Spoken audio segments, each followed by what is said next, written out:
June 21st, 2018. From El Cajon, California, this is episode 157 of You Can Bet on That. Hi, everybody. Welcome to Sorry for Your Loss, a podcast for Face Up Pai Gow Poker. My name is Mark Duvall, and sitting across from me is Dr. Mike. Hello. Yeah, a lot of people have said you're only about 20% Face Up Pai Gow Poker, so you need to increase that content quite a bit. Oh, yeah. Gosh. And then Sorry for Your Loss. That's just the name of the show now. So. Right. Well, unbelievably, we already have a winner in our contest to identify the clip that we play at the end of the show. Hi, this is my dream come true. You were so certain nobody's going to get this. You know, when people hear this, you'll see why I thought that. And you know what it is now, too. And I think this is just amazing. But the clip is from a short-lived 1986 sitcom based on the movie Fast Times at Ridgemont High. It was called Fast Times. And our winner is Blair, a.k.a. the Beer Belly on Twitter, and he has received his $100 Amazon gift card. I couldn't believe this. Now, what he had done, he actually tweeted out, he said, "Hey, isn't that sound clip at the end of your show from Fast Times at Ridgemont High?" And so I saw this, and I'm thinking, what? How? I mean, okay, does he know the show, or is it the movie, or what? I mean, I couldn't believe it.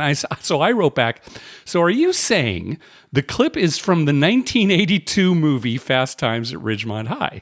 And he wrote back, that is exactly what I'm saying. So then I wrote back, I love that guess, one of my favorite movies, but unfortunately that's incorrect. Yeah, that should have ended it right there. Wouldn't you think he'd be like, okay, well... I thought it might, but, you know, I kind of had to beat around the bush, right? Because, I mean, shoot, he's come up with a movie the show's based on. Right. How could that have possibly happened? Well, shortly thereafter, he wrote, are you hinting that it's from the Fast Times TV series from 86? Now, he's probably never seen that series. No, he had not. In fact, he said that, you know, when the movie came out, he was less than a year old, and when the series aired, he would have been 4 years old. So right, so he's probably never seen that, but maybe you hemming and hawing a little bit, maybe he Googled.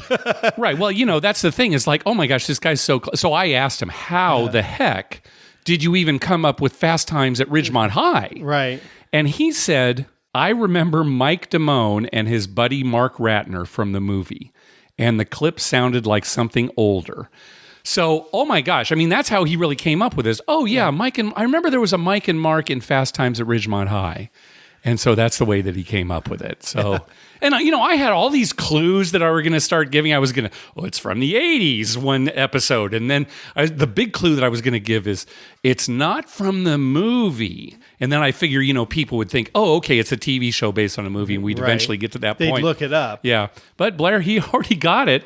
Well, evidently, Blair's Beer Belly does not inhibit his knowledge of television or movies. Well, I mean, he remembers. As you know, beer bellies actually enhance your appreciation for television. Right? Yeah. So that's the way it went.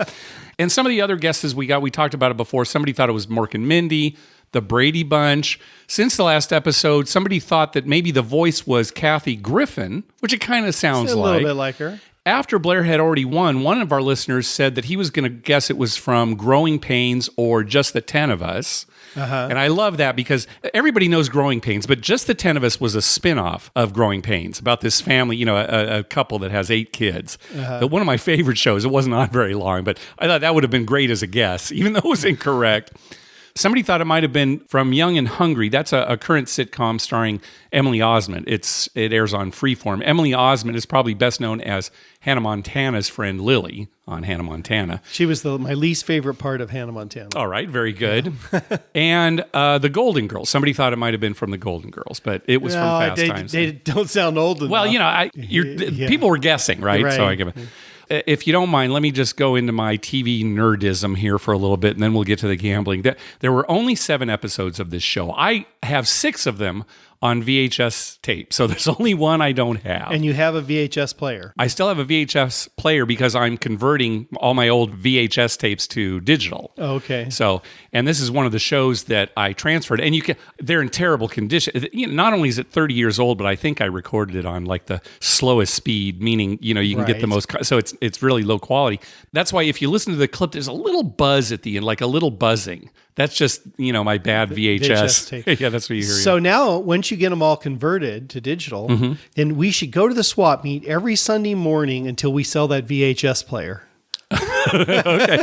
Well, and then just have people guess how long will it take Mark and Mike to sell that. no, I got to hang on. I've got so many VHS tapes. I'll just hang on to it till I die because I'm never going to transfer everything. And your kids you'll die and they'll like, what the hell is I'm going to this? label everything. Just toss they this. still won't know. Everything in the house is just toss this so that they don't have to dwell on They it. don't have to figure out what it's for.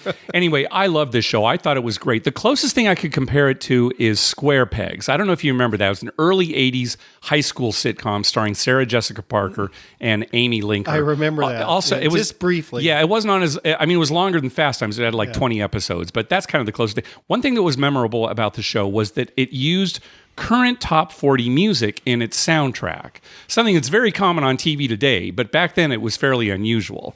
You tune in, it's like, oh my gosh, that's on the charts right now. Right. A lot of people who heard the clip thought, oh, I know that voice. And probably not. You probably did not recognize this actress's voice. Her name is Kit McDonough, and she played a teacher named Miss Mellon on the show. It was a character that wasn't in the movie. She's got a lot of entries on IMDb, but they're mostly one-offs on TV series. So, maybe you've seen her in something, but you're probably just thinking her voice sounds like somebody else. Right. And, well, she's got a kind of a common voice. Sounds like that. Two actors who reprised their roles from the movie were Vincent Schiavelli. He starred as biology teacher Mr. Vargas. And Ray Walston returned as Mr. Hand. Ray Walston, loved Ray Walston. Yeah. He needed the work then. He's probably best remembered as being the Martian from My Favorite Martian. Right. But depending on your age, you might just remember him as Mr. Hand. Because, Right. it was such an iconic role for him in Fast Times. Do you see My Favorite Martian on like MeTV? No, very rarely do you see it. Very rarely. I want to say it only went 3 seasons, so maybe it doesn't have as many episodes as some But other Gomer shows. Pyle, stuff like that, you still see? They had a lot more episodes. more I think that's probably why. Yeah, you They don't should see bring them. that back. Plus, I want to say that only one season was in color. So there were like two that could be. seasons of black and white and one in color. Not that really matters anymore. You but, think Bill Bixby and Ray Walston, though, are big enough names? Well, they were at one time, Mike. Yeah. You're showing your I know age. they're both dead now, but it's a good show. I love that when I was a kid. When I was a kid, I loved it too. Oh, yeah, I absolutely loved it. Some of the actors who played the students on the show went on to big careers. Jeff Spicoli was played by Dean Cameron, who made a career in the 80s playing similar characters, like surfer characters. The role he's probably most remembered for is Summer School. He basically played a surfer character in Summer School. Linda Barrett was played by Claudia Wells, best remembered as Marty McFly's girlfriend in the first Back to the Future movie. Now, she was replaced by Elizabeth Shue in Back to the Future Parts 2 and 3. Right. But in the first one, that was Claudia Wells. She was in Fast Times. Which one you like better? Claudia Wells or Elizabeth? See, I like Elizabeth Shue, but I kind of like Claudia Wells better in that role. Exactly. Mm-hmm. Yeah. I liked Claudia Wells better, Yeah. but as far as like looks, I like Elizabeth Shue. Apparently, Claudia Wells' mother came down with cancer around the time of the sequels coming out, and she kind of took a break from acting, so that's why she wasn't in the other two movies. Now, Stacey Hamilton was played by Courtney Thorne Smith, who's had a huge career in television. Right. She was in shows like Melrose Place, Ally McBeal, According to Jim, and 2.5 Men. So most people know who she is. Yeah, she's nice. Yeah, you like her? I like her. Now, Mark and Mike, in the clip, they're being praised by Ms. Mellon for their audition for the Ridgemont High talent show. Mark was played by Wallace Langham, who has tons of movie and TV credits, but is probably best known as lab technician David Hodges on the original CSI. And then Mike was played by Patrick Dempsey, who had some success in teen movies in the 80s, but I'm sure now is best known as Dr. Derek Shepherd, a.k.a. Dr. McDreamy on Grey's Anatomy. Moon Zappa, Frank Zappa's daughter, had a recurring role as a character very similar to the Valley Girl character she portrayed in her dad's song Valley Girl. Remember that old song Valley Girl, right? She was the voice of the Valley Girl. Right. And Oingo Boingo, fronted by Danny Elfman, did the theme song for the show. So there you go. There's Fast Times. 7 episodes. That's a lot of information for just 7 episodes. I'm just so glad somebody got it quick. Yeah, you just didn't want to suffer through it. No, and you were like, oh, nobody will ever And I was going to drag it out. Nobody will Yeah. ever get this. Yeah, well, now you know why, right? It's so obscure. See, you just don't take in the fact that there's some guy out there with a great memory. Well, I mean, the thing is, he actually figured this out. It's not like he heard it and, oh, yeah, that's from Fast Times I Remember. Yeah. He actually thought about it and figured it out, and that's the impressive thing. He didn't Google Mike and Mark? See what comes up? Oh, we come up. We're the first thing that comes up when you Google. It's just can't get just a picture of us. No, it's just a picture of your dad. It says, sorry for your loss. That's what, as soon as you put in Mike and Mark. They're like, what? I don't understand. All right, on to the gambling. So we got an email from a listener who goes by the name The Engineer. He's a manager of the engineering department at a large casino in Canada. He wrote, I've got full access to everywhere in the casino, from the casino floor, kitchen, back office, surveillance room, cash cage, count room, pretty much anywhere you can think of except for the casino vault. My daily duties include table felt changing, casino renovation, HVAC/temperature control, lighting, and many other things that relate to day-to-day operations. The reason I'm writing is because I'm a gambler as well, and I'd be willing and happy to chime in on any questions that you or the listeners may have regarding casino operations or gambling. I've seen the good, the bad, and the ugly. I'll start off with one question that I get asked often. Does the casino pump extra oxygen into the air to keep patrons active? The answer is no, we don't. Many people just feel energetic in a casino, mostly due to adrenaline kicking in. I'd also like to say something to all the gamblers out there. Please respect the dealers and the games. I've seen disgruntled gamblers swear, flip the middle finger, or even spit on the dealers. These rude behaviors are not welcome. Let's keep it classy. So thanks for that email, Engineer. And if you've got any questions, folks, let us know. We'll pass it all along to him. Yeah. Remember way back years ago, I heard that rumor. Oh, they pump oxygen. Sure, you've heard that for a long time. Yeah. And it doesn't make sense. Why would they have to do that? I know. It's like convincing people, oh yeah, we have to, convince people to watch sports or, or to eat, convince people to eat pie. How are we going to get people to eat more pie? Just put pie out. I mean, they just eat it. I mean, that's the way life is. It's like, open a casino, they're going to come. Right? That's right. Exactly. All right. Well, thanks for that good info. There are tons of rumors that fly. Well, we're gonna actually hear one later on during a call. Okay. We'll talk about that. Yeah. All right. We want to talk about a relatively new Blackjack variation. Listener Jordan told us about this game that he played called Down Under Blackjack. And of all the twists on Blackjack that we've come across, Mike, this might be my favorite. Okay. All right. So let's talk about it. We'll see how I feel. All right. It plays like regular Blackjack, except that before you have a chance to act on your hand, the dealer moves his hand into a card reader. They have those card readers now that check for aces or tens. If they've got Blackjack, they can check without actually flipping it over, right? Right. The reader indicates whether the dealer's down card is small, medium, or large. Okay, cutoff would be... Okay, so small 5. is 2, 3, 4, 5. Yeah. That's small. Okay. Medium is 6, 7, 8, 9. Yeah, see, I had this figured out. And large is just a 10 10 Jack, Queen, King, Ace. A 10 value card or an ace, right? And after he sees what the reader has indicated, it doesn't show him the exact card. It just a light lights up, and it indicates whether it's small, medium, or large. Then he moves his hand into a special rectangle on the felt corresponding to the down card's value. So if the card was small, he'll move it into the blue rectangle. And if it's medium, he moves it into the red rectangle. And if it's large, he moves it into the gold rectangle. So at that point, all the players know whether the down card is small, medium, or large. I would have gone with green, yellow, red. Okay, well, maybe you should write to the creator of the game. I mean, I don't get gold. Yeah, well, gold is, what's... You don't want him to have a 10 You don't want him, but let's continue to talk about the game. Then we can talk about what you might... Okay, so then the hand plays out like regular Blackjack. This can make for some crazy plays because let's say he's got a 10 up, right? And he moves it into the large rectangle. Well, now he's got a 10 down. If he had an ace down, he'd have Blackjack. He would have already flipped it up. Right. So he's got 20. So if you've got 19, you're going to hit. Why do you know he has 20? Because a large card is 10, Jack, Queen, King, or Ace. That's his down card. So if and you've seen his up card. You've seen his up card as a 10. So if his up card's a 10, you're saying, I'm like, well, how do you know? Okay, yeah, the up card is a 10. Right. Then you know his. So you're going to hit 19. Right. Mm-hmm. Right. For sure. So I mean, and there are other things too, right? If he's got a 10 up, but then, it goes into the small. Okay, well now, maybe he's got a bustable hand and right. And you might stay on 16. Yeah. So basic strategy will change based on whether the card is small, medium, or large. Right. All right. So what's the catch? The catch is one that's very familiar to these, new blackjack games. If the dealer hits to exactly 22, every hand is a push, except for any 21s that the player makes. That includes blackjack, but any total that goes up to 21. Or any 2-card 20. Oh, so they would still win. So yeah, if you had a Jack and a Queen and the dealer hits up to 22, you still win. That's nice. So it's only the rest of the hands that push. Right. And this includes double down. So let's say you doubled down on an 11 and you drew to 21. So you've got double down up there and the dealer busts to 22.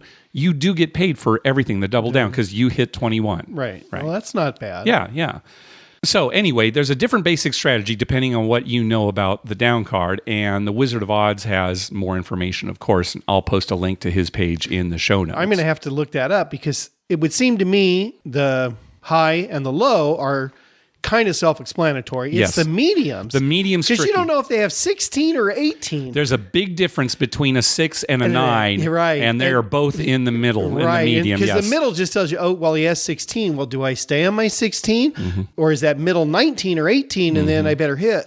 So yeah, that would be difficult to play. I would imagine the middle you play the same basic strategy you always play. Well, not necessarily, because it depends on what the up card is too. Right. You've got to combine the two, right? That's true. That's true. If the up card was a 6. But of course, it's all perfectly figurable based on, the math. So again, Wizard of Odds has all the 3 tables for what to do depending on, what you know about the down card. Boy, your little card at the table is going to be It's going to be huge. Yeah, you're going to have to unfold it several times. Many pages. You may not see the people sitting next to you based on it blocking your view. Yeah. The house edge, playing perfect basic strategy, if the blackjack pays 3-2, the house edge is only 0.57%. So it's kind of nice, not bad. Low house edge, yeah. What about 6-5 blackjack? Oh, well, there are some games that pay 6-5 on the blackjack too. That raises the house edge to about 1.92%. So it increases quite a bit. Yeah, it makes a big difference. So now where's this being played at? I do know they have at Verona. Really? Yeah, that's what I heard. Yeah, recently. Well, that's where the Blackjack Hall of Fame is. I would assume they have every possible blackjack game. You would think so. But yeah, I guess it is spreading. And this is something I would definitely want to play. I'd probably want to try to learn basic strategy as best I could before I played it. But yeah, I think it would be kind of fun. Well, maybe we'll have to look for it at Harrah's. All right, yeah, we'll keep an eye out for it. Yeah, see if that. They seem to be getting the more newer games. I know. I walked by the changing blackjack pit. Yeah, they tables. do. They try a lot of different things. I agree. Yep. Hey, thanks to everyone who's been clicking through our Amazon link. Remember, whenever you're going to buy something through Amazon, please go to our page first, youcanbetonthat.com, and click through our Amazon link towards the top of the page. All right, let's move on to our voicemail hotline. Don't forget, call our hotline at 951-292-4377. That's 9512-WAGERS. 9512-WAGERS. And maybe we'll play your clip on the show. First up is Cody. Hey, Mark and Dr. Mike, this is Cody from Alabama. I've called you guys a couple of times with some trip reports from Tunica. I was there this past weekend, over Memorial Day weekend, and I had one question and then one scenario that happened. I was playing craps late Saturday night and the early Sunday morning. There were only 3 people playing total. And the guy shooting the die rolled, and the die came up resting on the felt, but not completely face up on the felt, kind of resting on its side. And it could have easily have been one of 2 numbers that you could have gone with, or even misroll or no roll. So my question is, the stick man called it a 3, which paired with a 4 that was clearly face up made a 7 out. And the other 2 players at the table, other than myself, had been drinking pretty heavily and were not in any shape to question the ruling. They just all kind of went with it. And I said, hey, wait up a minute. Can we not go to an instant replay that's kind of joking? And they said, no, it was obviously a 3. So my question is, in that scenario, what should have happened had, maybe I pressed the issue a little bit more? Should it have been a no roll, or could even the eye in the sky look at it and maybe have given a different judgment. I think a previous caller, or maybe you guys had mentioned this earlier in a previous show, or a similar scenario happened, but I'm just kind of confused on it. Anyway, thanks. Enjoy the show.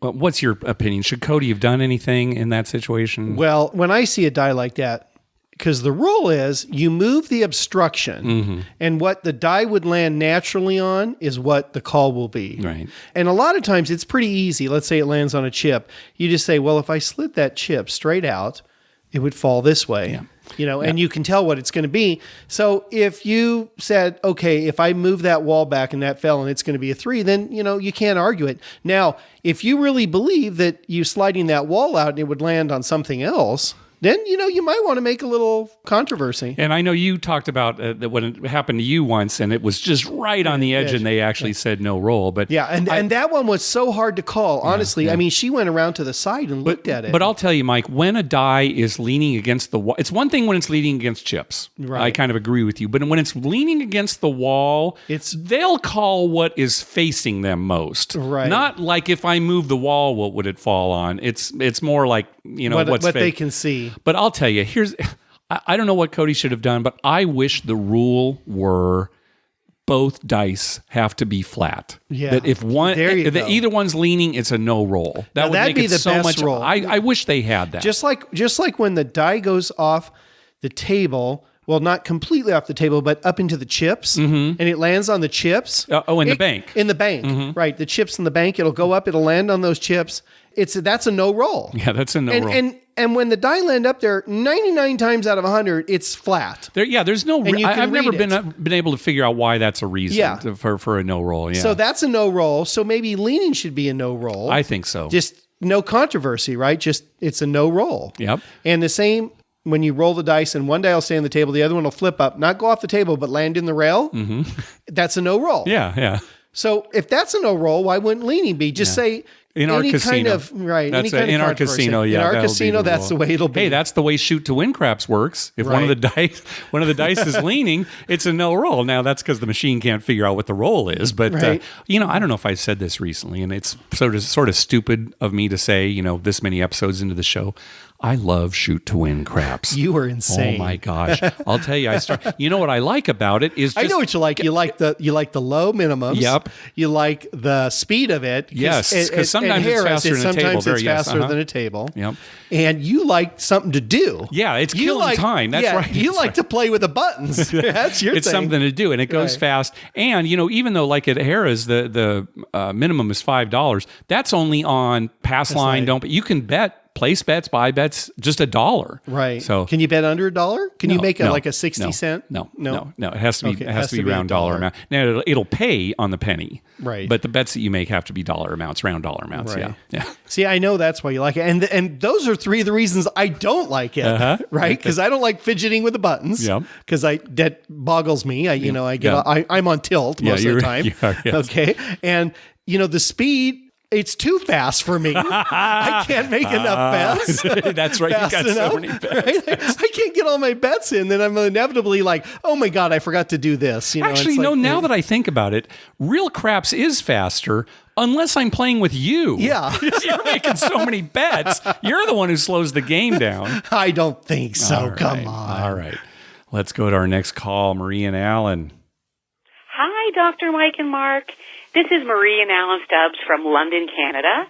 We had the pleasure of meeting you both in Harrah's, Southern California at the end of May. We had a fantastic time at that beautiful resort. We loved the fact that the casino was all one floor, and we got to know it well as we participated in the funner passport game. This is where you visit various similar venues like bars, shops, restaurants, and obtain stickers for your passport. Then if you get 5 from the same category, that equals $10 in comps. It's really fun, and there's no price minimum to get a sticker, so I would highly recommend that. I'd also recommend the spa. The staff was great, and the service as well. Plus, there are discounts for 7-star and Diamond, and I really love that saltwater pool there. And speaking of pools, the outdoor pool area is so big and beautiful with a great lazy river, swim-up bar, lots of hot tubs, and an outdoor restaurant. Plus, the restaurants on the property offered a great variety there, like steak, Italian, Chinese. Plus, we just love the buffet. The 7 stars get a free buffet for 2, and we went there for crab legs both on Friday and Saturday. And the desserts are decadent, and they had my favorite, the chocolate-covered strawberries. Plus, the other food options there, such as the Earl of Sandwich and Smash Burger, they also comps 1-to-1, which we thought was a really nice perk because not all Caesars properties offer this for third-party restaurants.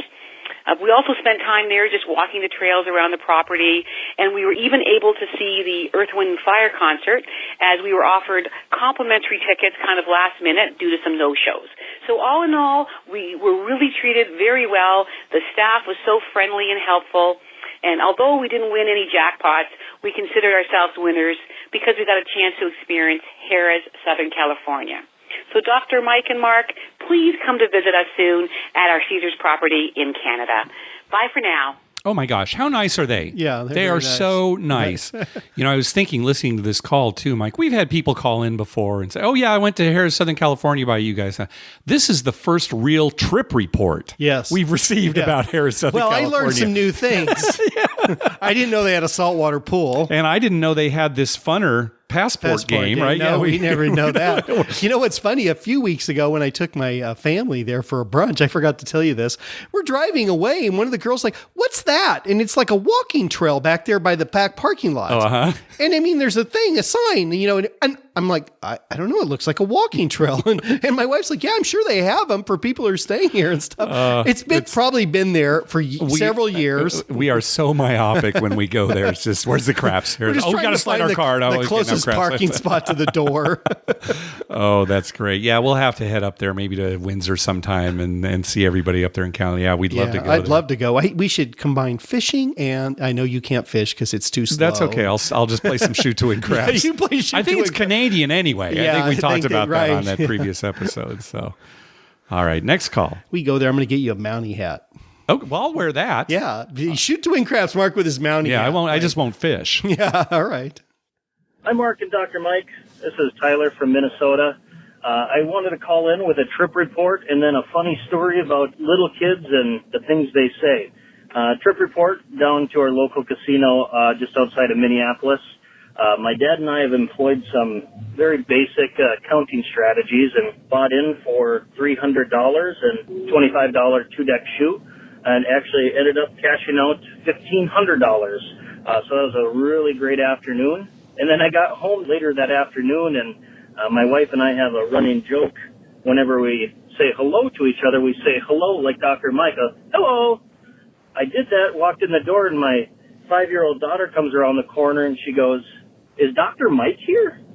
And I just couldn't believe it. I guess I didn't realize I listened to your podcast that much, but we all got a kick out of it. Immediately called my dad because he got me started on your podcast.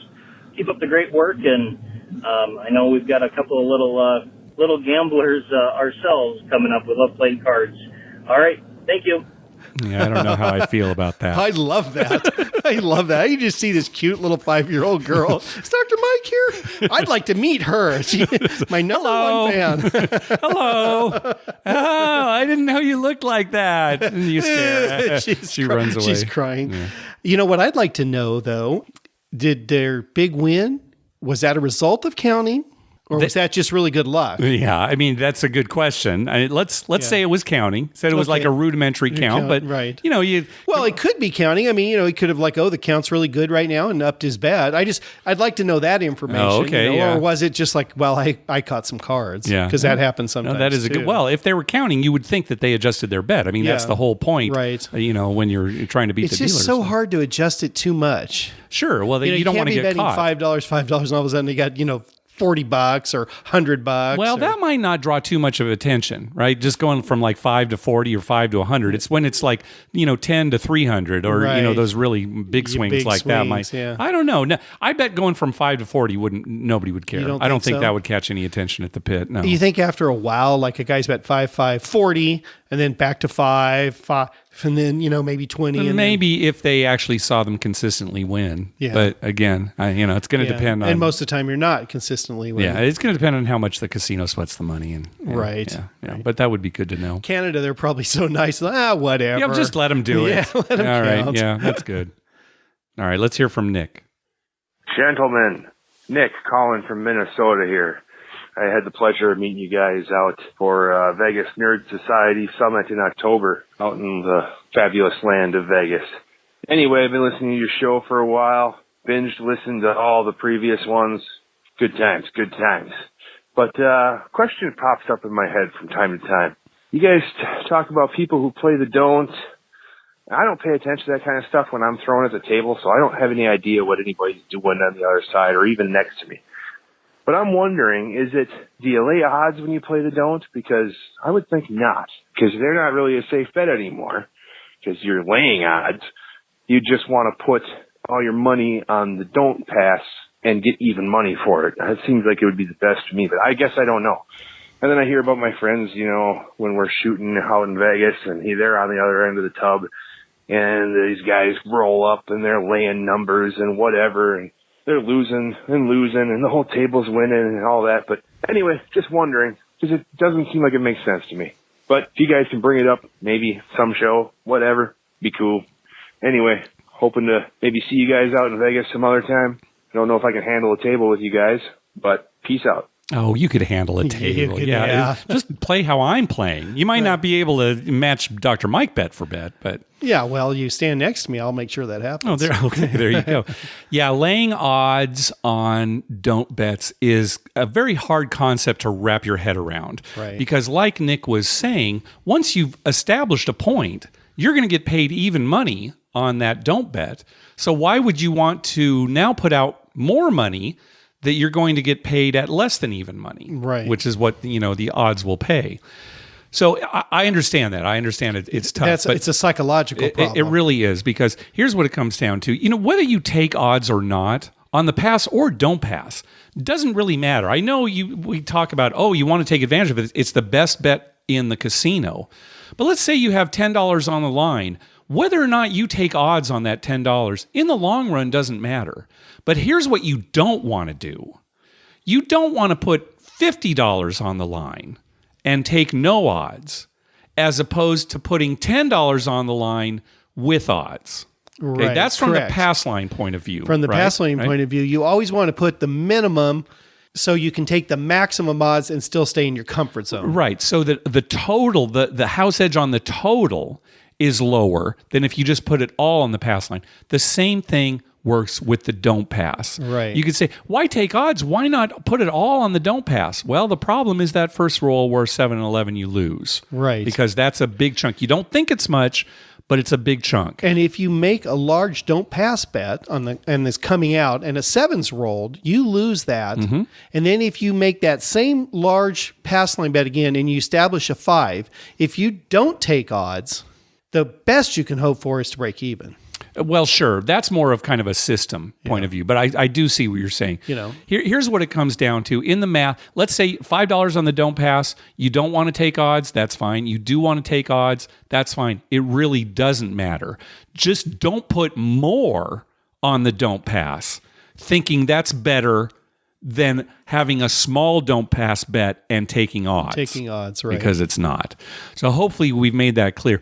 What it comes down to is just do the math. Right. Well, what we always laugh about is people who bet the don't, and then 6 comes up and they don't take it, because you don't have to take it. Talked about that on our live show. That's the worst. I mean, that's the worst, because you're actually in an advantage at that point. Yeah. Now, we had a dealer out at Harrah's Ring Con that used to get on Mark's case when Mark would play the don't. Mm-hmm, yep. Because Mark would make a small don't pass and take some odds. Mm-hmm. And the dealer was always saying, why not just make, like a $50 don't pass bet? Right, because it'll pay even money. Because it'll pay even money. And you'll win $50 instead of putting 10 and say Mark would take, 30 odds to win 15 or something on a 4. Right. And he's just like, well, now I want to just put out 50 there. Yeah, just put it all on the don't to begin with. Right. And, I can't argue with them at the table, but I thought, I think I'll run a simulation of this just to see. And, it's terrible, right? Putting more on the don't pass is just way worse than putting less on the don't pass and then taking odds. Because what you don't realize is those 7's on the come out, the 11's on the come out. They eat you up, the and you don't 11's realize in the middle it. of the roll when you have a don't come bet, and then you push on a 12. Yeah, that's the other thing too. Yeah, you don't win that. So it does catch up with you. It might not seem like it does, but It does. Statistically, it does. And then let's just follow up by saying play however you like to play, and anything can happen in the short run. You know, if you knew how the table was going to go within the next hour, you'd bet accordingly. Right. Yeah. I think if Mark somehow had some magical power all of a sudden to know the next, like, say, 2,000 rolls at a table, you would see him making some weird bets, right? That's mostly hop bets. I think is probably what I'd be doing. Mostly hopping. Yeah. I think we've traveled down this territory before. I think we're repeating ourselves I'd like here. to have a time machine. All right, let's move on to the next just call. had the plutonium. All right, next call, please. Hey, this is Logan from Hawaii. I got a trip report. I played at the Harrah's, and first time I played the repeater bet, I hit the 4 bet for $5. I hit the 3 bet for $2. Then I went over to the Venetian and I held the dice for about 30 minutes. I hit the 2 6 times.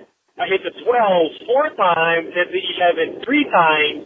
So everybody at the opposite end of the table was making money. I just was paying place bet, pass line bet, a few hard waves here and there. The following day, I went to their sister property, the Palazzo, to play craps. They didn't kick me out, but the pit boss told me I cannot throw the dice the way I've been throwing it. The way I throw it is like a arc, like a rainbow, 3-point shot, if you want to call it that, because it's the high arc. So the pit boss kept telling me, you cannot throw the dice like that. I'm going to warn you again, throw it eye level. Now, I'm under the impression that as long as the dice hits the back wall, it's a legal throw. My dice were hitting the back wall, but they kept telling me I can't throw like that. So I don't know why he told me that or not, or that happens to you guys, but I found that very discouraging when they tell the shooter you cannot throw the way they used to, or the way they want to throw. But the best part of my trip is, at the Golden Nugget, this guy walked up with a $1,000 chip. His roll, for the first 20 rolls, 1 out of 3 rolls was a hard win. And he was getting paid $325, $380, and he kept parlaying and getting paid $900. And we were like, everyone else on the table was like, I've never seen somebody roll hard ways this frequently. After he 7'd out, I went around, came to him again, and this time, I believe 2 shills came on the table because they particularly stood next to him on both sides, one person playing the don't pass and one person playing the don't come. And they really boxed him in so that he couldn't throw the dice when he was throwing it the first time, so that trip didn't go too well, but at the end, he cashed out for $4,200, but the casino only gave him $2,200 in chips. So somebody else pointed out, hey, they shorted you $2,000, so they gave back the money, and they recounted it, they gave him $4,200 in cash. Then at the California, the dice was in the air, this guy would throw his dollar chip out, saying, yo, trying to knock the dice out of the air like a frisbee. 3 times he did that before the casino employees told him, okay, you cannot stop doing that. But overall, it was a good trip. Thank you. All right, thanks, Logan. What we've been told about why casinos don't like those high arc throws, right? They want them eye high, is that or lower. when if they are watching the dice and they're so high, their eyes go high, and then they can't see what's going on on the table. They are worried about somebody doing that to distract from other things, and not just the table, but for railing. Yeah, I've heard that before. You know, because everyone's eyes watch those chips go high. Or those dice, go high, and then somebody can rail somebody else. So one guy at the end could be shooting, the other end somebody's pulling a couple chips out of somebody's rack. So I can kind of understand it, but at the same time, do the employees really have to watch the dice in the air? Yeah. Is that a big concern that something actually happens to the dice when they're way up in the air? And so they've got to keep an eye on them the whole time. In this modern computer age, I think they have to watch them. Oh, okay, because the dice, they may actually change. Anything can happen. Okay. Microwaves and all kinds of frequency stuff. Well said. Yeah, I'm on your side now. Yeah. All right. On the last episode, Matt said he was going to Vegas. Let's see how his trip turned out. Hey, Mark and Dr. Mike. This is Matt from Arizona. I wanted to follow up my last call with an actual trip report. We'll just stick to the gambling of my trip from the 2nd to the 5th in Vegas. Got in Saturday the 2nd and walked down to the new T-Mobile Arena. It was game day in Washington, so it was fun to be out there. Played a little bit of Blackjack at Park MGM, a little bit at Harrah, and I think overall it was real small stuff, nothing crazy. Played at the SLS, played Pai Gow for my first time at the SLS that night, and lost my my nightly bankroll there, but fun to get intro to the game. My dad and I never played Pai Gow before, so it was cool to try that out. The serious gambling was more playing poker. I played Hold'em at Planet Hollywood, Wynn, and Bellagio. The World Series of Poker was in town, so there's a lot of great action. Definitely did well on that. Good four-figure profit from this trip. Got kind of crazy Monday night. Played some craps at the Bellagio at $15 craps, and just actually had some pretty good rolls going. Was only there for about maybe an hour, but I had the dice about 3 times, maybe about 15 minutes each time. It was just me and one other guy on the table, so we had a pretty good run 6 and 8. I almost had a make 'em all bet to come. I was missing the 4 on a make 'em all, and I had 4 for myself out there and 1 for the dealer. So that would have been a nice few $100 hit there. But overall, made about 300 playing craps. Started with 300, so about doubled the bankroll there. Blackjack at the Cromwell was the highlight of the week. There's a bet called Easy Bust that I was playing a lot, and that's cool. If the dealer has a 2, 3, 4, 5, or 6 showing, you can bet up to the amount of your bet on that Easy Bust once you see the dealer's up card, and you're betting on them to bust, and it pays 1-to-1 no matter what. So it doesn't matter if it's a 3-card bust or a 8-card bust. It only pays 1-to-1. But I did that a lot, especially on 5s and 6s, and I felt like we were just winning them more than anything. Blackjack, about 15 to 25 a hand, depending on the limits. But I spun that up from a few $100s up to over about $1,500 in 2 sessions. So that was a lot of fun. The Cromwell was real good to me, and that Blackjack bet was fun. Did play some $100 Blackjack at the Bellagio for a few hands, and then I decided I was in over my depth, but it was cool to play some black chip Blackjack, and I got a couple $100 out of that. But after that, I was getting, I was thinking, hey, if I have to double for $600, that's, that might be a little bit more than that I'm willing to bankroll tonight, since I did want to go and keep playing some poker and and taking advantage of the World Series traffic in town. And then he got cut off at the 3-minute mark. Now, Matt, on the last call, you said you were going to make that Dr. Mike bet where you were going to make all the hard ways and press them up the first 3 times they hit. And you're going to tell us what happened? What happened? Yeah, evidently it didn't happen. Yeah, I think I can guess what happened. Yeah. We didn't find out. Well, Matt, I'm glad you liked this Easy Bust Blackjack side bet, but let's talk about it a little bit, because this is one of the worst side bets that we've ever seen, at least as far as house edge goes. Right. Because it pays the same. So, right, that's the thing. So, if the dealer's up card is 2, 3, 4, 5, or 6, you can make this additional bet up to your blackjack bet. And if the dealer busts, it pays even money. Right. Regardless of what the up card was. Now, as you can imagine, a 6 is the card. The one you want. That's going to result in the most dealer busts, and a 2 the least of the ones for this bet. Right. Get this. I mean, the house edge on a 6, if the dealer's showing a 6, is 12.2%, around 12.2%. On a 2, 28.7%. Yeah. Right? So the best you can hope for is a 12.2% house edge on the 6. So, go ahead and bet it. We always say have fun, but this is a rough one. Yeah, well, I would like it if, you were paid differently. Like if 2, yes. You were compensated for the fact that they can make a lot more hands with a 2. And there is a similar bet out there where you can make the bet regardless of what the dealer's up card is, and it will pay differently depending on what that up card is. Right. But this particular bet, Easy Bust Blackjack, it's just even money no matter what the number is. Yeah, I think if I had my choice of Easy Bust or Buster Blackjack, I'd play the Buster. The Buster, yeah. I don't know. That is, in some ways, that's a little more fun. It's a little more fun because you're hoping for that 7-card. Yeah, you're hoping it gets draws there's another deuce, yeah, and then come on, an ace, another deuce, ace. and yeah, that is kind of fun. All right, next up is Jared. Hey, Mark and Dr. Mike. This is Garrett calling in again from Arkansas, Oklahoma area. I have a little bit of a trip report as well as kind of a review of a couple casinos we've been to recently. Right after the Belmont on Saturday, we were all excited and decided we should celebrate by going to gamble more. So we took a little day trip on Sunday up to Tulsa, Oklahoma. We went to the horse races. There's a small track there, Fair Meadows Down, and we went out there and played a little bit, and it was pretty fun, but then we decided we're going to hit the casino on the way home. So we went to Osage Casino. Very nice casino, extremely friendly dealers, very friendly staff. Very nice overall.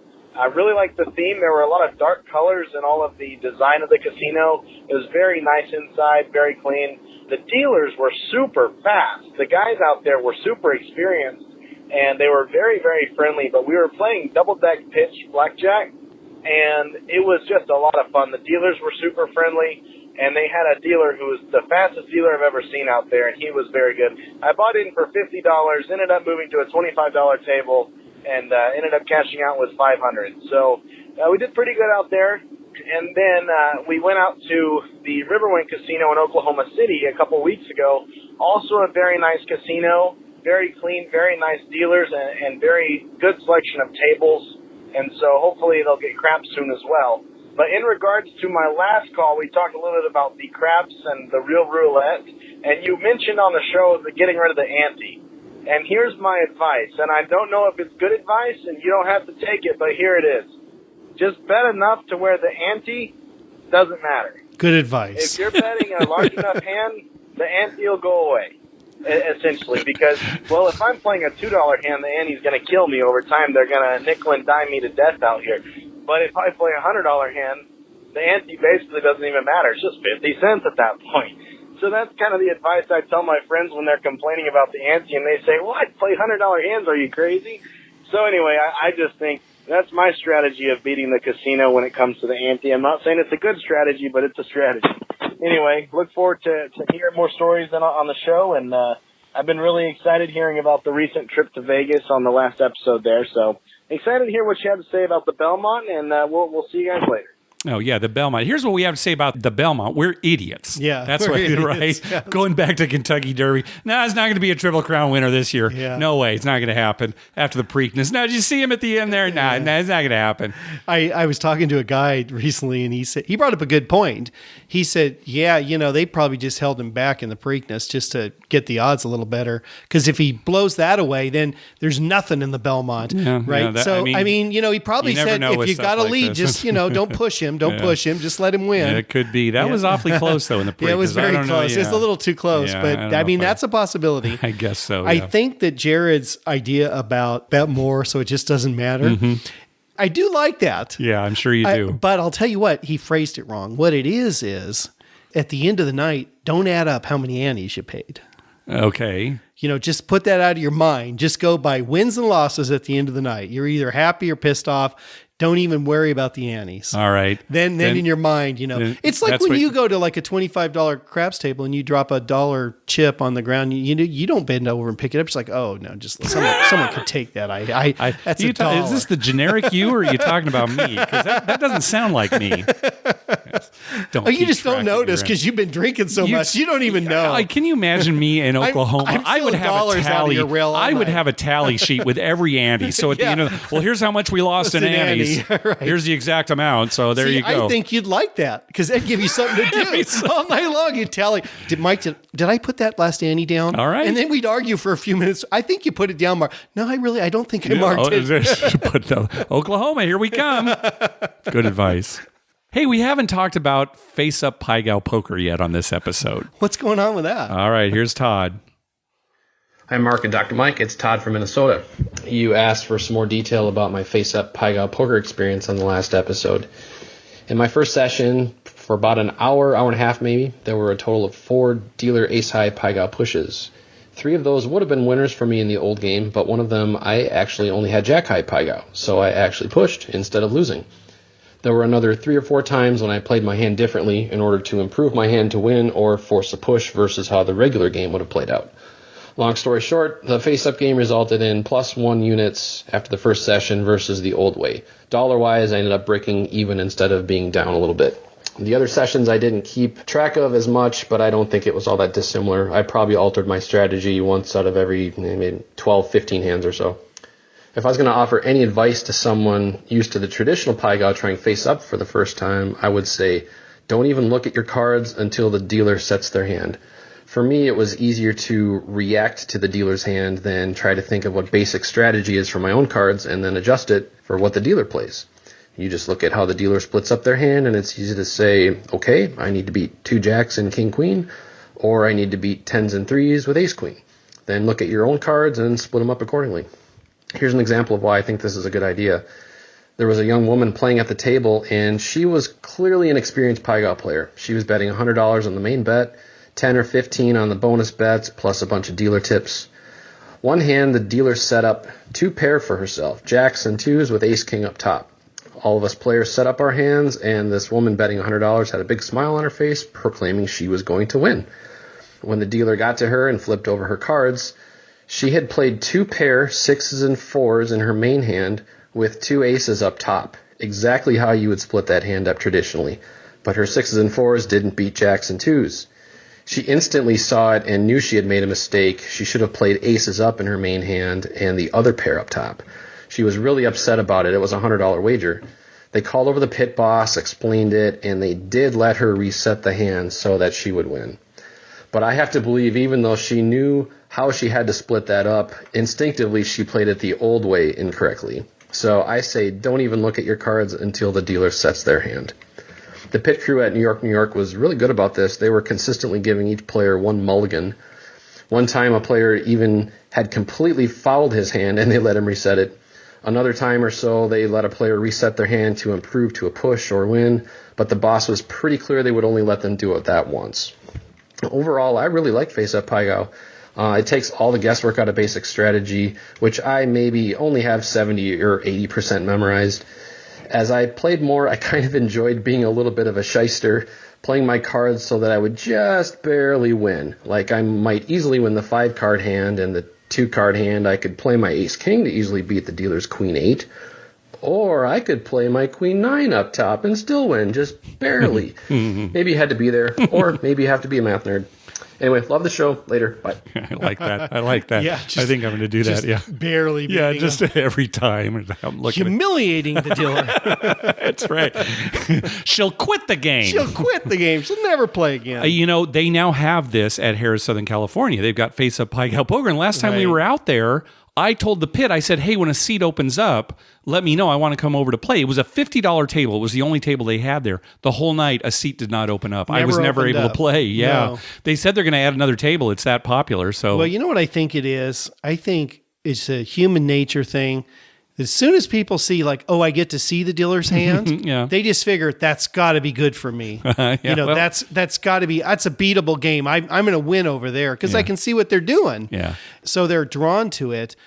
But honestly, I think that advantage comes up so infrequently. Well, okay, that's fine, but look at the numbers, right? There is a lower house edge in this game. Well, there is a lower in regular house edge. Pai Gow poker. And that, if somebody said to me, well, I like that there's a lower house edge. Yeah. But if they say to me, I like seeing what the dealer plays first, then I got a problem because that's two different things. Yeah, you're right. It's two different things. Michael James wrote us, he didn't care for the game. He said, I was very disappointed that it played like a slot machine. There is no thought or strategy involved. Pay your money, wait for the cards to be revealed. It was actually quite boring. By contrast, Monday night I played Pai Gow at Palace Station. It was a commission-free Tiger 9 variant, where if the dealer's low hand was 9 high, all hands push. I like this much better because the 9 high is pretty rare. I didn't see one occasion at a full table in an hour of play, and it keeps all of the strategy of the main game. Yeah, we've heard of the queen high in the 5-card hand is an automatic push. This is another variant where 9 high in the low card, the 2-card hand, is an automatic push. That is not as frequent. It seems like it's not as frequent, but Mike, I looked it up. The low hand 9 high push Pai Gow poker has a 2.51% house edge, whereas the high hand queen high push Pai Gow poker has a 2.47% house edge. See, now I wouldn't have guessed that. It's not much different, but it is lower. Yeah, empirically, I wouldn't have guessed that. Just without working out the math, I would have thought. And then by contrast, face-up Pai Gow poker, 1.81%. And of course, these are estimates in a way because the house way is going to depend on what the actual house edge is. So, see, from my point of view, here's my point. I'm not going to play enough today. I am not going to play enough Pai Gow hours for it to make a significant difference in my win-loss. But you can say that about any game, Mike. Right. Well, I know.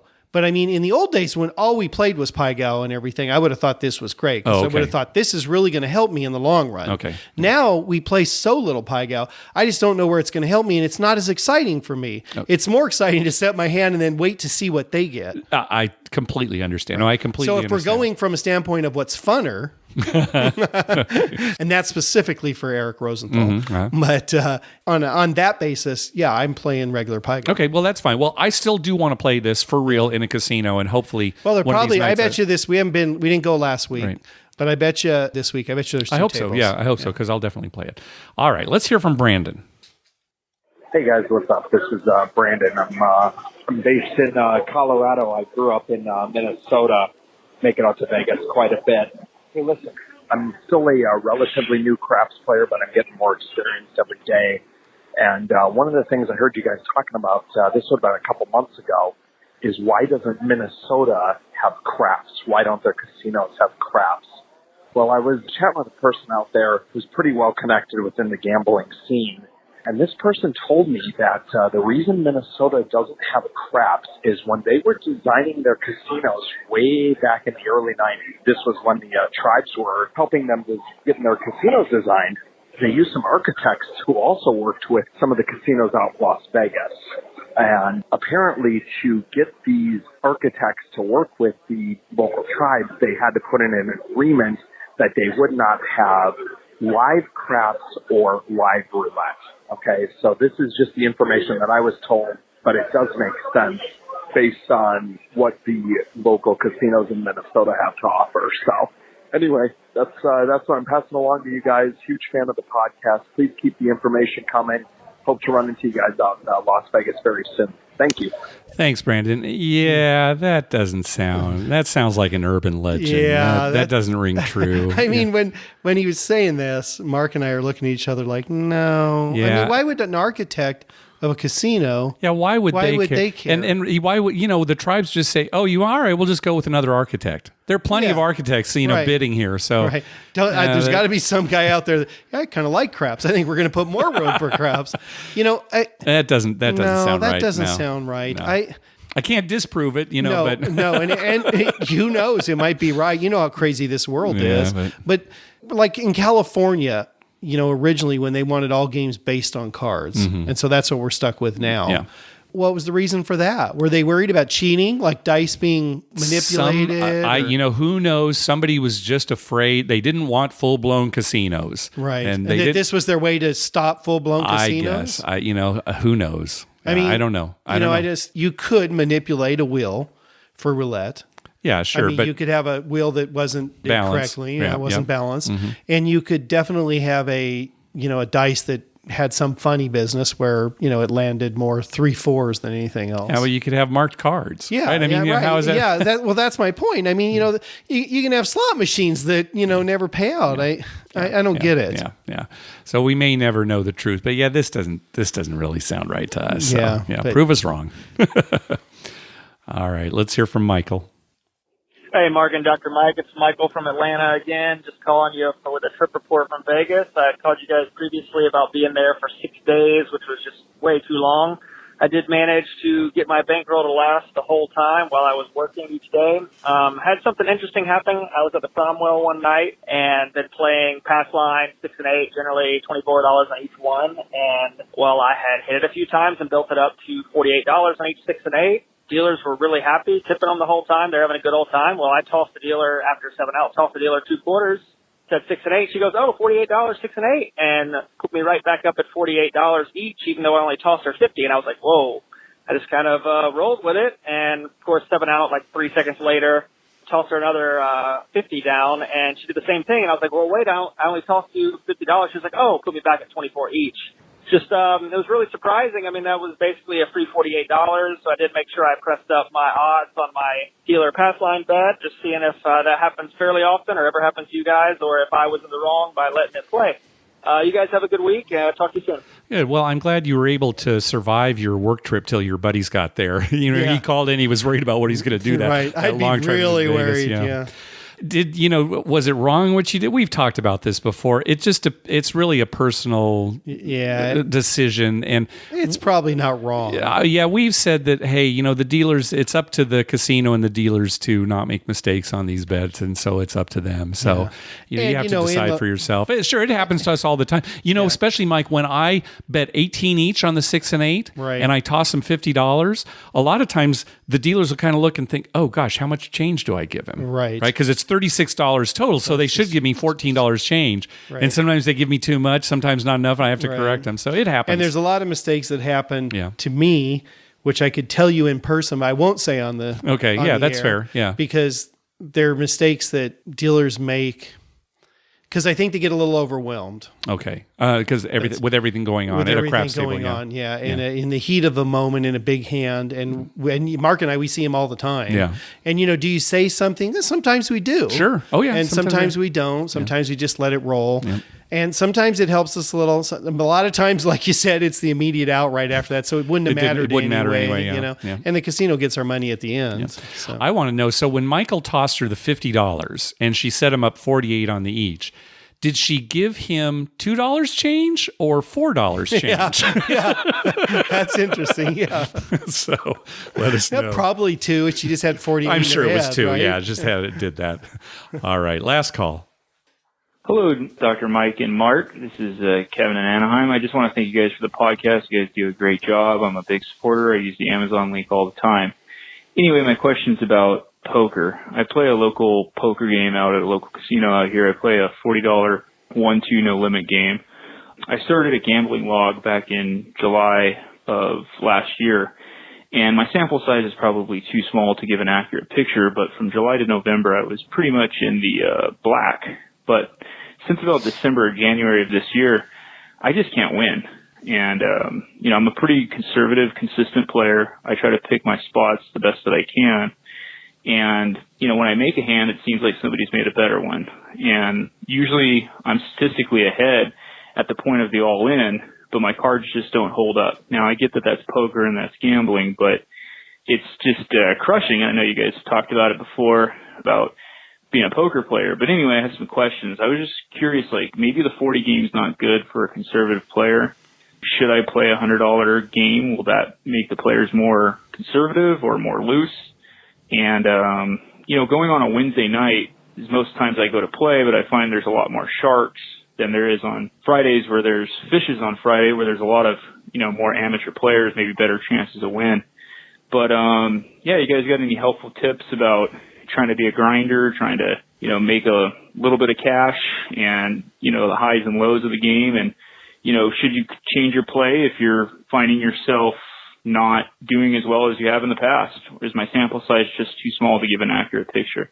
Anyway, thanks again for the show, and have a good day, guys. Bye. Yeah, a lot of good questions here. Yeah, let's talk about some of these. A lot of interesting points. So maybe your sample size is too small. It's hard to say, but I would suggest maybe sticking with the $40 game for now. The $100 game might have better players.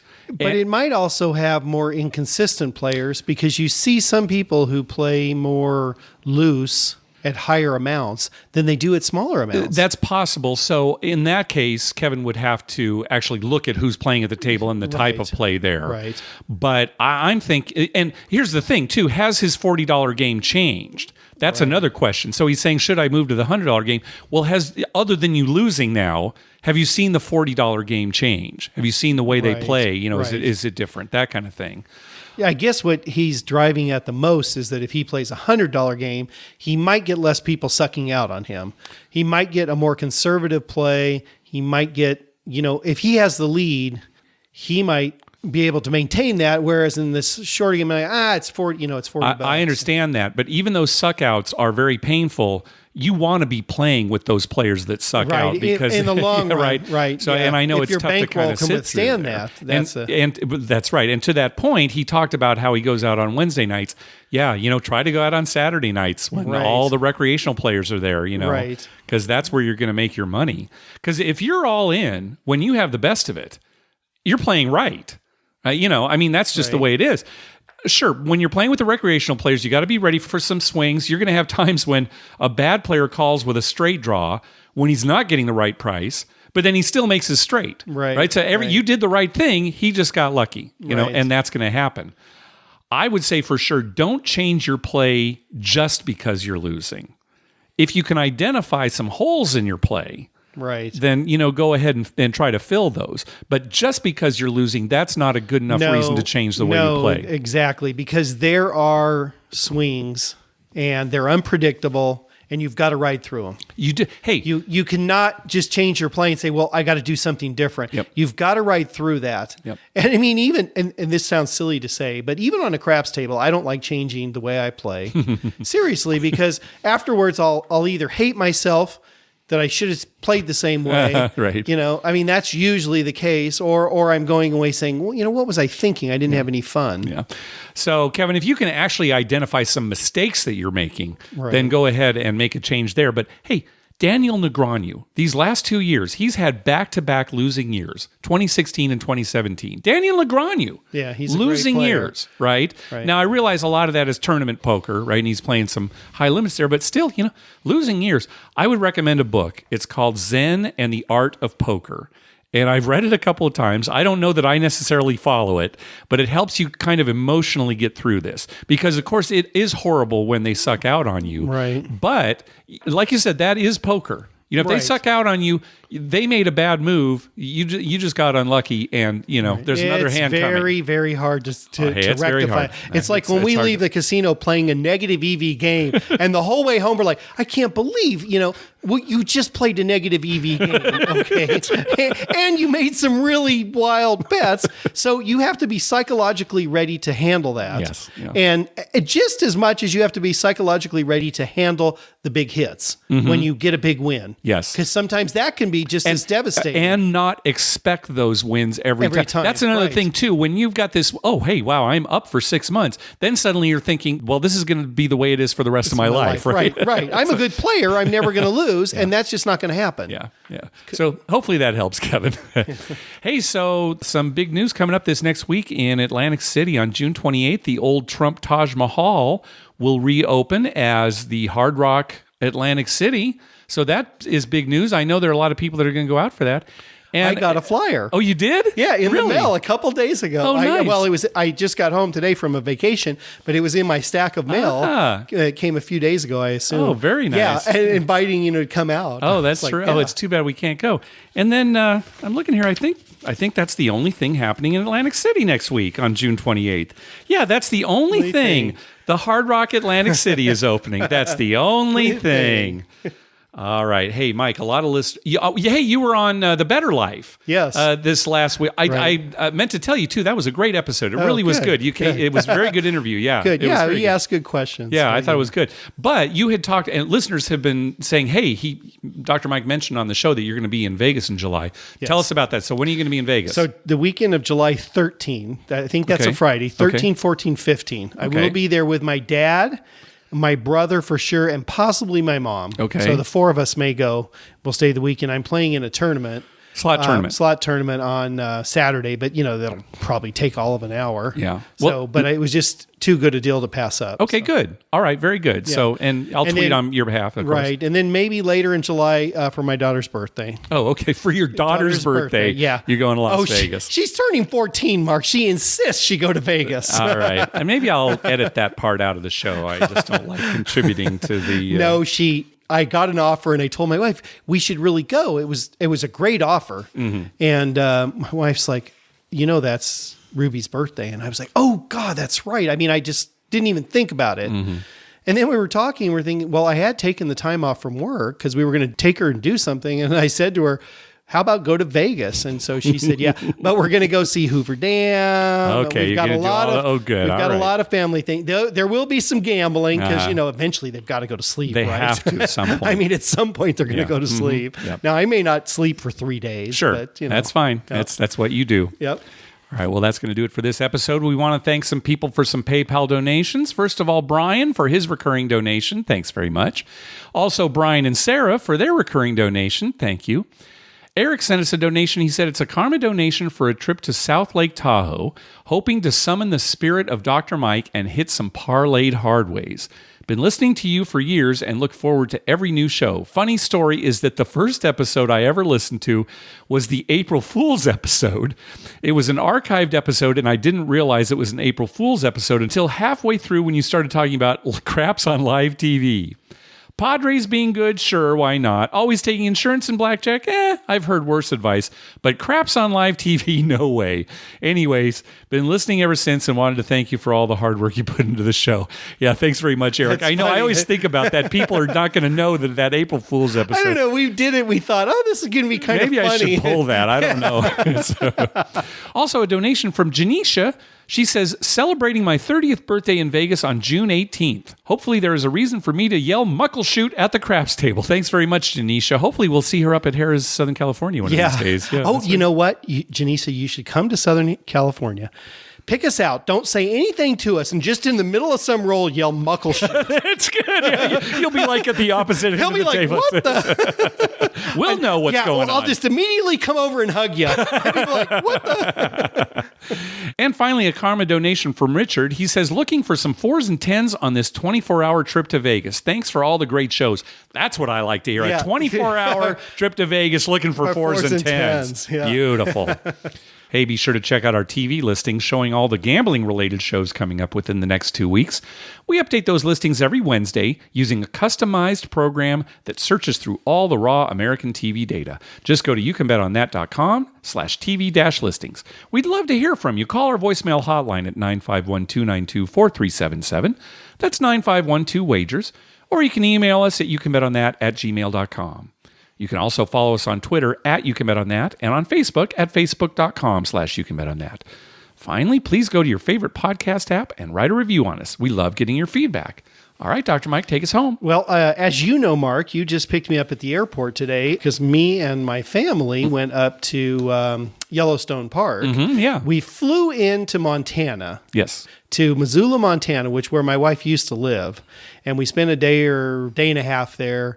And then drove down to Yellowstone, spent 4 days, drove back up to Missoula. Anyway, we went through several cities in Montana, and there are casinos, or what they call casinos, on every block. Really? I mean, it is crazy. We were in Missoula, Butte, and Bozeman. And Missoula and Bozeman are fairly big cities, 500,000-600,000 people, right? And oh my God. I mean, it's like you cannot go 2 blocks without seeing a casino. I mean, every gas station has a little and casino. So they're not really full-blown casinos. They're more like slot parlors, They're slot right? parlors, Yeah. We pulled up to one and I told my wife, I said, I've just got to go in. And she's like, on our vacation? I'm like, yeah, I just got to look. I just want to look in the door. We parked the car right in front of the front door. So my family is watching me through the window. I walk up, I open the door, I put 1 foot in. I never took my hand off the door. I looked around, I stepped out. I got back to the car. The girls are laughing. Dad, you were in there for like 1 second. Because they're expecting me to be in there look for around 5 minutes. And I'm like, I opened the door. I saw all I needed to see. It was a room, and I am not kidding, as big as my living room at home. Okay. With slot machines lined up all along the wall, and then in the middle, a few more. Okay. And they were the video type slot machines. Yeah. And it looked like there was a waitress who maybe served drinks. I saw a gal with a tray, walking around. Yeah. I don't know if it's alcohol or not. I didn't investigate that far, but it's just slots. Yeah, and you and I were talking about it. I believe it's all Class 2 slots, so it's really like lottery terminals as opposed to a Class 3 slot. Yeah. But they are everywhere. Yeah, wow. They are everywhere. I mean, it's like at one point we ate at IHOP, and it had IHOP/casino. And I'm like, the IHOP has a casino?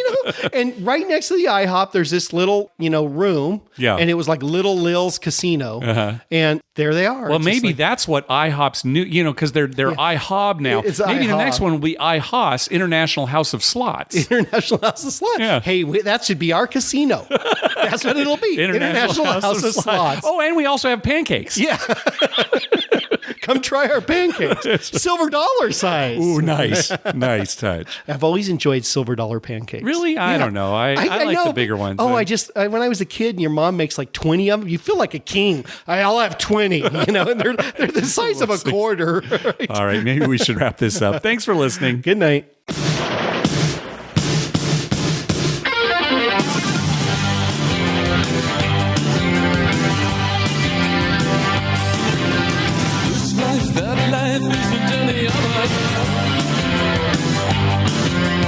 Listen to your teacher, listen to your mother.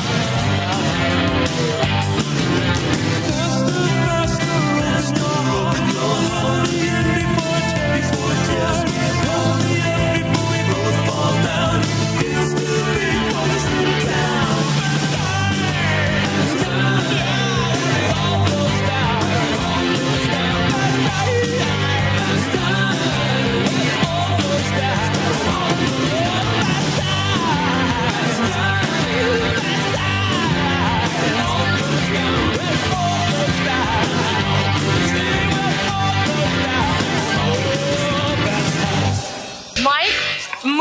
That was wonderful. I had no idea you were so talented. The audience is going to love you.